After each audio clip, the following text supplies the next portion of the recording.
Капітуляція України – головна задача російської пропаганди. Українську владу та народ постійно переконують припинити чинити опір. Тож які методи маніпуляції використовуються кремлівськими пропагандистами?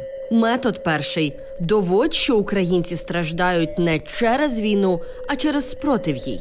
Мирні мешканці в Україні, стверджує російська пропаганда, страждають тому, що українська влада нібито не хоче миру і примушує українців воювати. Ці люди восстання піднімуть. А які люди? Вони ж збираються їх перебити хаймерсами своїми.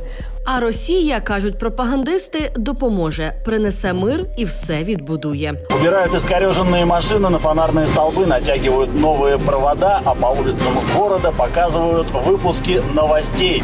Новий етап відновлення Маріуполя. От тільки не згадує Росія, що сама вона це і знищила. Такий наратив – один з поширених методів Росії, адже про страждання мирних від війни, яку ж сама Росія і розв'язала, вони розповідають ще з 2014-го. Метод другий – створює враження, що Захід зливає Україну. Російські медіа поширюють фейки про те, що Захід вимагає від України поступитися своїми територіями. Так вони зманіпулювали тезою Генрі Кіссінджера з його виступу на цьогорічному Давоському форумі. Ідеальний варіант, щоб лінією поділу було повернення до статус-кво на момент початку війни. Розгортання війни за межами цієї лінії буде вже війною не за свободу України, до якої НАТО підійшов згуртовано, а новою війною проти самої Росії. І починають перебільшувати вагу іноземних спікерів, які озвучують такі ідеї. Но основное, что его все-таки воспринимают именно как такого мудреца.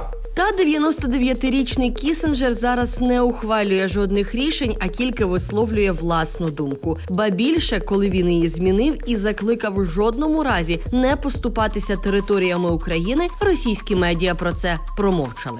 Метод третій – фальсифікуй громадську думку. Показувати громадську думку українців у правильному для неї світлі Росії вдається тільки на тимчасово окупованих ними територіях. Там намагаються показати, що російські паспорти затребувані, хоча їх беруть одиниці – колаборанти-маргінали, які пішли працювати в окупаційній адміністрації. Я можу назвати це событием історичним.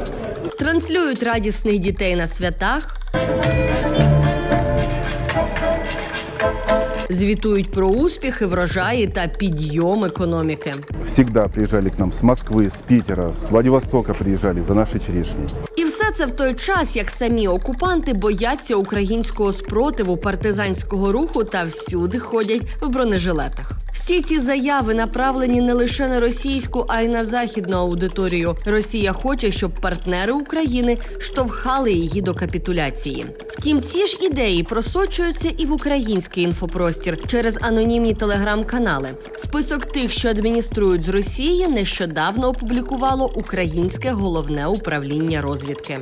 Причетність таких каналів до російських спецслужб раніше встановила і Служба безпеки України в рамках відповідних кримінальних проваджень. Російська дезінформаційна тактика мала б вмовити українців, що краще втратити свободу, аніж жити під обстрілами окупанта. Та такі дії свідчать тільки про одне – вони розуміють, що закінчити цю війну силою вони не можуть. Тож і залучають інформаційну зброю, щоб примусити Україну здатися саму. Та ці спроби будуть безуспішні.